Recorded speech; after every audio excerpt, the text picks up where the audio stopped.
अग्रिम बधाई देकर मेरी बात की शुरुआत करना चाहता हूं। मित्रों, आज यहां पर डिब्रूगढ़ क्षेत्रीय कार्यालय का शिलान्यास हुआ है। जैसे आसाम के मुख्यमंत्री जी ने बताया, सर्बानंद जी ने बताया, भारतीय जनता पार्टी संगठन के आधार पर चलने वाली पार्टी है और कार्यालय भारतीय जनता पार्टी का सभी गतिविधियों का केंद्र होता है। आज इस क्षेत्रीय कार्यालय से 6 लोकसभा क्षेत्र के, डिब्रूगढ़ क्षेत्र के सभी कार्यकर्ताओं के काम का आयोजन यहां से बहुत अच्छे तरीके से हो सकेगा। मैं प्रदेश अध्यक्ष जी, हेमंत जी और सर्बानंद जी को बहुत बहुत बधाई और साधुवाद देना चाहता हूं। मित्रों, मुझे अरुणाचल से वेदर के प्रॉब्लम के कारण आने में बड़ी देर हो गई। इतनी देर से आप लोग बैठे हैं, इसलिए मैं आपसे क्षमा प्रार्थना करता हूं। मित्रों, मैं सीधा मुद्दे पर आता हूं। अभी अभी नॉर्थ ईस्ट के अंदर 3 राज्यों के चुनाव हुए। तीनों राज्य में भारतीय जनता पार्टी सरकार का हिस्सा है। त्रिपुरा में भारतीय जनता पार्टी की पूर्ण बहुमत की सरकार दूसरी बार बन चुकी है। नागालैंड के अंदर हमारे 13 विधायक के साथ हम दूसरी बार उप मुख्यमंत्री के साथ सरकार में हैं और मेघालय में भी दूसरी बार हम सरकार में आए हैं। मैं आज आसाम की जनता को बहुत बहुत बधाई देना चाहता हूं। आपने नॉर्थ ईस्ट में भाजपा के विजय की जो यात्रा शुरू की, वो 8 राज्यों के अंदर आज सफर समाप्त कर चुकी है। नॉर्थ ईस्ट के 8 राज्यों में मोदी जी के नेतृत्व में एनडीए की सरकार, भारतीय जनता पार्टी की सरकार, और इसी के कारण नॉर्थ ईस्ट का विकास हुआ है। माताओं, भाइयों, बहनों, एक जमाने में नॉर्थ ईस्ट कांग्रेस का गढ़ माना जाता था। अब राहुल बाबा ने पूरे देश की यात्रा करी, बाद में ये 3 राज्यों के चुनाव आए, कांग्रेस पार्टी का सुपड़ा साफ हो गया, कहीं पर भी दिखाई नहीं पड़ती। मगर राहुल बाबा नहीं समझेंगे।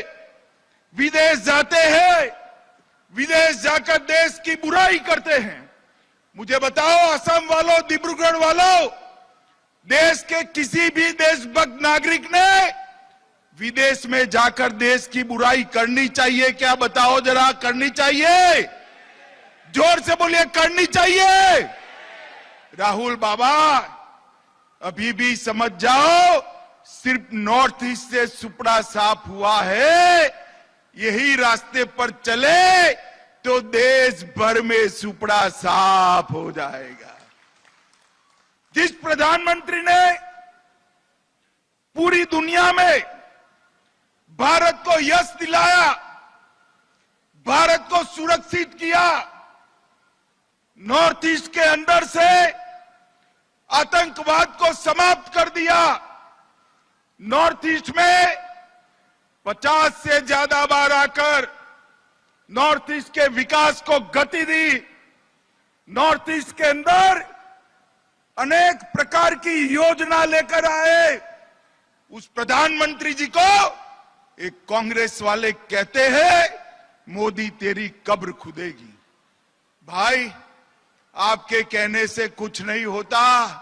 130 करोड़ की देश की जनता और मेरे सभी आसाम वासी दिन रात मोदी जी की लंबी उम्र के लिए प्रार्थना कर रहे हैं।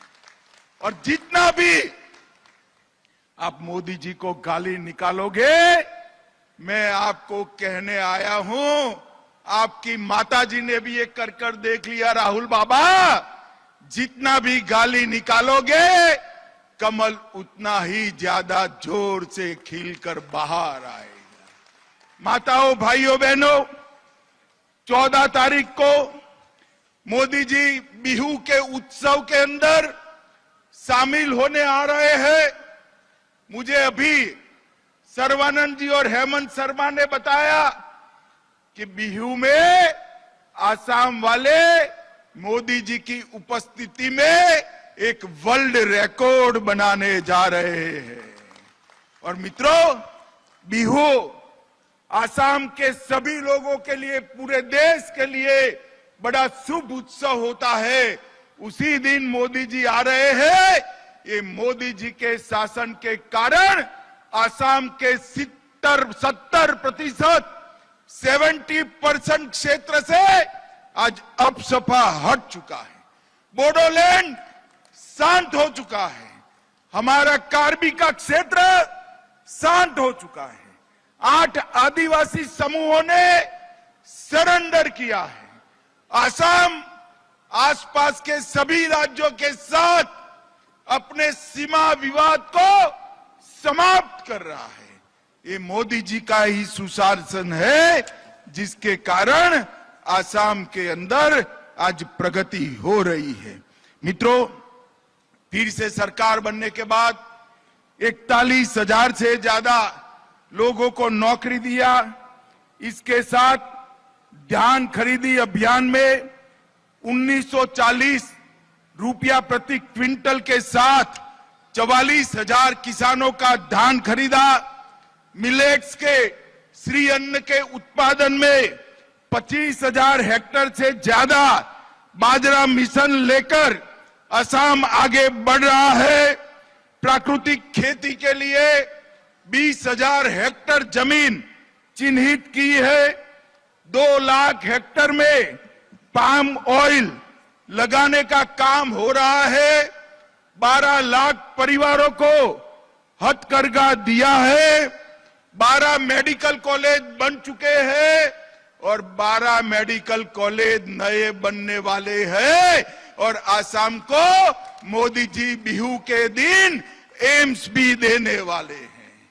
माताओं, भाइयों, बहनों, ये विकास के जो बयार मोदी जी के नेतृत्व में डबल इंजन की हमारी सरकार, ऊपर मोदी जी और नीचे हेमंत विश्व शर्मा ने यहां पर जो शुरू की है, अगले 5 साल सर्बानंद सोनोवाल जी ने करा, अब हेमंत जी आगे बढ़ा रहे हैं। इसके कारण आसाम, जो एक जमाने में आंदोलन और आतंकवाद से पीड़ित था, वो आसाम आज बिहू के नाच गान के साथ साच अर्थ में आनंद मना रहा है। माताओं, भाइयों, बहनों, पूर्वोत्तर के लिए मोदी जी ने बजट के अंदर ढेर सारी बढ़ोतरी की है। कांग्रेस सिर्फ 36,000 करोड़ का बजट देती थी, भाजपा 76,000 करोड़ तक ले गई। और 2014 से अब तक इंफ्रास्ट्रक्चर में केवल 2,65,000 करोड़ खर्चा हुआ है। डोनर मंत्रालय में 65% की वृद्धि की है और नेसेक्स के माध्यम से ढेर सारे प्रोजेक्ट चालू हो रहे हैं। पूरे पूर्वोत्तर में नरेंद्र मोदी जी और भारतीय जनता पार्टी की सरकारें विकास को आगे बढ़ा रही है, शांति को सुदृढ़ कर रही है, सलामती को सुनिश्चित कर रही है। उस वक्त आप सभी को मैं बिहू की अग्रिम बधाई देता हूं और समग्र आसाम के भारतीय जनता पार्टी के कार्यकर्ता को बहुत बहुत शुभकामनाएं देता हूं। हमारा एक क्षेत्रीय कार्यालय आज बन रहा है। उस वक्त मैं कांग्रेस वालों को कहने आया हूं, जरा कान खोलकर सुन लीजिए। 2024 में लोकसभा का चुनाव आ रहा है। आसाम की 14 में से 12 सीटों पर भारतीय जनता पार्टी विजयी होगी और मोदी जी 300 से ज्यादा सीटों के साथ फिर से भारत के तीसरी बार पूर्ण बहुमत के साथ प्रधानमंत्री बनने वाले हैं। फिर से एक बार पूरी आसाम की जनता को बिहू की बहुत बहुत अग्रिम बधाई, बहुत बहुत शुभकामनाएं। मेरे साथ बोलिए, भारत माता की।